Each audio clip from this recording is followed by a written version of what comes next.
അസ്സലാമു അലൈക്കും. അല്ലാഹുമ്മ സ്വല്ലി അലാ സയ്യിദിനാ മുഹമ്മദിൻ വഅലാ ആലിഹി വസുഹ്ബിഹി വസല്ലം. ഇൻഷാ അല്ലാഹ് ഇന്ന് പറയാൻ പോകുന്ന അറിവ് നാം സ്നേഹിക്കുന്നവർ നമ്മളെ സ്നേഹിക്കാൻ വേണ്ടിയിട്ടുള്ള ഒരു ദിക്റിനെ കുറിച്ചാണ്.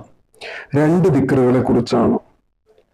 സ്നേഹം, ഭാര്യ ഭർത്താവ് തമ്മിലുള്ള സ്നേഹം കിട്ടാനും പരിഗണന കിട്ടാനും, അതുപോലെ തന്നെ മക്കൾ തമ്മിലുള്ള, അതായത് സഹോദരി സഹോദരന്മാർ തമ്മിലുള്ള സ്നേഹം കിട്ടുന്നതിനും, അതുപോലെ തന്നെ മാതാപിതാക്കൾ തമ്മിലുള്ള സ്നേഹം കിട്ടുന്നതിന്, മക്കൾക്ക് കിട്ടുവാൻ വേണ്ടിയിട്ടും പരിഗണന കിട്ടുവാൻ വേണ്ടിയിട്ടും, അതുപോലെ തന്നെ സഹോദരങ്ങൾ തമ്മിലുള്ള സ്നേഹങ്ങൾ കിട്ടുവാനും അതുപോലെ തന്നെ പരിഗണന കിട്ടുവാനുമുള്ള ഏറ്റവും നല്ല രണ്ട് മികച്ച ദിക്റുകളിൽ രണ്ട് ദിക്റുകളാണ് ഇന്ന് പറയുന്നത്. അള്ളാഹുവിന്റെ അസ്മാഉൽ ഹുസ്നയിൽപ്പെട്ട, പരിശുദ്ധമാക്കപ്പെട്ട അസ്മാഉൽ ഹുസ്നയിൽപ്പെട്ട രണ്ട് ദിക്റുകളെ കുറിച്ചാണ് ഇന്ന് പറയുന്നത്. ഇൻഷാ അല്ലാഹ് ഈ ദിക്റുകൾ അറിയപ്പെടുന്നത് തന്നെ സ്നേഹത്തിന് വേണ്ടിയിട്ട്, അല്ലെങ്കിൽ അങ്ങോട്ടും ഇങ്ങോട്ടും പരിഗണന ലഭിക്കുവാൻ വേണ്ടിയിട്ട് അള്ളാഹു അത് പ്രത്യേകമാക്കപ്പെട്ട് ഇറക്കിയ രണ്ട് ദിക്റുകൾ എന്നാണ്. ഇൻഷാ അല്ലാഹ് ഇത് ചൊല്ലുകയാണെങ്കിൽ നമ്മൾ മനസ്സിൽ വിചാരിക്കുന്ന ആളിന് നമ്മളോട് സ്നേഹവും മയത്തിൽ പെരുമാറാനും, അതുപോലെ തന്നെ പരിഗണനയും സ്നേഹവും ലഭിക്കാനും, നമ്മളോട് കരുണയോടെ ബിഹേവ് ചെയ്യാനും ഒക്കെയുള്ള ഒരു സ്വഭാവം കൈവരുമെന്നാണ് ഇൻഷാ അല്ലാഹ് ഹദീസിൽ പറയപ്പെട്ടിരിക്കുന്നത്. അതുപോലെ തന്നെ ഒരുപാട് മാറ്റങ്ങൾ സംഭവിച്ച കാര്യങ്ങളും പറയപ്പെടുന്നുണ്ട്. ഇൻഷാ അല്ലാഹ് അതിനുള്ള തെളിവുകളുമുണ്ട്.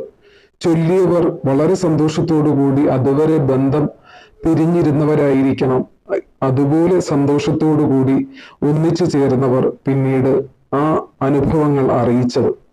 ഇൻഷാ അല്ലാഹ് ദിക്റുകൾ ഇതാണ്: യാ വദൂദു യാ അല്ലാ, യാ മജീദു യാ അല്ലാ. രണ്ട് ദിക്റുകളും നമ്മുടെ അപ്പുറത്ത് നിൽക്കുന്ന ആളുകൾക്ക്, അതായത് നമ്മൾ മനസ്സിൽ വിചാരിക്കുന്ന ആളുകൾക്ക് നമ്മളോട് സ്നേഹവും പരിഗണനയും ലഭിക്കുവാൻ വേണ്ടിയിട്ട് നമുക്ക് അതിനുതകുന്ന രണ്ട് ദിക്റുകളാണ്. ഇൻഷാ അല്ലാഹ് ഇത് ചൊല്ലേണ്ടത് എല്ലാ ഫർള് നമസ്കാരങ്ങൾക്ക് ശേഷവും 20 തവണ ചൊല്ലി ദുആ ചെയ്യുന്നത് അത്യുത്തമമാണ്. അതല്ല, ദിവസവും ഒരു 10 20 തവണ ചൊല്ലി ആളിനെ മനസ്സിൽ വിചാരിച്ചുകൊണ്ട് നമുക്ക് ദുആ ചെയ്യാം. അതല്ല എന്നുണ്ടെങ്കിൽ നമുക്ക് നമസ്കാര ശേഷം ചെയ്യുന്നത് ഏറ്റവും ഉത്തമമായിട്ടുള്ള കാര്യമാണ്. എങ്കിൽ അതിന് കുറച്ചുകൂടി നമുക്കതിന് പ്രാധാന്യവും അത് നമുക്ക് നടപ്പിലാക്കി കിട്ടുകയും ചെയ്യും. ഇൻഷാ അല്ലാഹ് എല്ലാവരും ഈ ദിക്റ് ചൊല്ലുക. അങ്ങോട്ടും ഇങ്ങോട്ടും പരിഗണനയും സ്നേഹവും മയത്തിൽ പെരുമാറാനും ഇൻഷാ അല്ലാഹ് അതിന് ഉതകുന്ന ദിക്റുകളാണ്. നമ്മൾ ഒരുമിച്ചൊരു വീട്ടിൽ കഴിഞ്ഞത് കൊണ്ടോ, അല്ലെങ്കിൽ ഒരുമിച്ച് താമസിച്ചത് കൊണ്ടോ, അല്ലെങ്കിൽ ഒരു വീട്ടിൽ താമസിച്ചുകൊണ്ടോ, അല്ലെങ്കിൽ പല സ്ഥലങ്ങളിൽ താമസിച്ചുകൊണ്ടോ നമുക്ക് സ്നേഹവും കരുണയും മയത്തിൽ പെരുമാറാനും സാധിക്കുകയില്ല. അതിന് നല്ലൊരു മനസ്സ് വേണം, മറ്റൊരാളെ സ്നേഹിക്കാനും മനസ്സിലാക്കാനും അതുവഴി നമ്മുടെ ജീവിതത്തിലോട്ട് അവരെ കൊണ്ടുവരാനുമുള്ള നമ്മുടെ നല്ലൊരു മനസ്സാണ് ആദ്യം വേണ്ടത്. അതുപോലെ തന്നെ എല്ലാവരും ഇത് ചൊല്ലുക. അങ്ങനെ ആരെങ്കിലുമൊക്കെ ഉണ്ട് എങ്കിൽ തീർച്ചയായിട്ടും ചൊല്ലുക. ചൊല്ലി ജീവിതത്തിൽ ഇത് പ്രാവർത്തികമാക്കുക. ഇൻഷാ അല്ലാഹ് തീർച്ചയായിട്ടും ഇതിന്റെ ഫലം ലഭിക്കുക തന്നെ ചെയ്യും. ഇൻഷാ അല്ലാഹ് എനിക്ക് അനുഭവിച്ചറിഞ്ഞ സത്യമാണ്. അങ്ങനെ സ്നേഹവും കരുണയും കിട്ടാതെ, മയത്തിൽ പെരുമാറാതെ അങ്ങനെയൊക്കെയുള്ള ആളുകൾ ഉണ്ടെങ്കിൽ ഇൻഷാ അല്ലാഹ് ഇന്ന് തന്നെ ചൊല്ലിക്കോ. അത്രയധികം ഗുണകരമേറിയ നല്ല രണ്ട് ദിക്റുകളാണ് ഇതിന് വേണ്ടിയിട്ടുള്ള. ഇൻഷാ അല്ലാഹ് ചാനൽ ആദ്യമായിട്ടാണ് ആരെങ്കിലും കാണുന്നുണ്ടെങ്കിൽ ചാനൽ ദയവായി സബ്സ്ക്രൈബ് ചെയ്യുക. അതുപോലെ തന്നെ ലൈക്കും ചെയ്തിട്ട് കാണുക. ഇൻഷാ അല്ലാഹ് അതുപോലെ തന്നെ വീഡിയോ മുഴുവനായിട്ട് കാണുവാൻ വേണ്ടി ശ്രമിക്കുക. ഒരു 5 മിനിറ്റുള്ള വീഡിയോയാണ്. ഇൻഷാ അല്ലാഹ് അത് കാണുമ്പോൾ തന്നെ അത് മനസ്സിലാക്കണം. അല്ലാതെ നമുക്ക് പകുതി കണ്ടിട്ട് പകുതി കാണാതിരുന്നിട്ട് കാര്യമില്ല.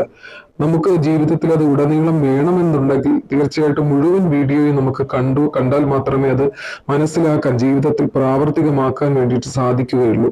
ഇൻഷാ അല്ലാഹ് എല്ലാവരും അത് വീഡിയോ മൊത്തത്തിൽ കാണുവാൻ വേണ്ടി അപേക്ഷിക്കുകയാണ്. തീർച്ചയായിട്ടും നിങ്ങൾക്കും നല്ലതിന് വേണ്ടിയിട്ടാണ് പറഞ്ഞു തരുന്നത്, എനിക്കും നല്ലതിന് വേണ്ടിയിട്ടാണ്. ഇൻഷാ അല്ലാഹ് അത് പറഞ്ഞു തരുന്നതിലൂടെ എനിക്ക് അള്ളാഹുവിന്റെ അടുത്ത് നിന്ന് ഒരു സ്വതക്ക കിട്ടുന്നതാണ്, അള്ളാഹുവിന്റെ കൂലി കിട്ടുന്നതാണ്. ഒരു അറിവ് മറ്റുള്ളവർക്ക് പകർന്നു കൊടുക്കുക എന്നുള്ളത്. തീർച്ചയായിട്ടും ഇൻഷാ അല്ലാ പുതിയ വീഡിയോയുമായിട്ട് കാണാം. അസ്സലാമു അലൈക്കും.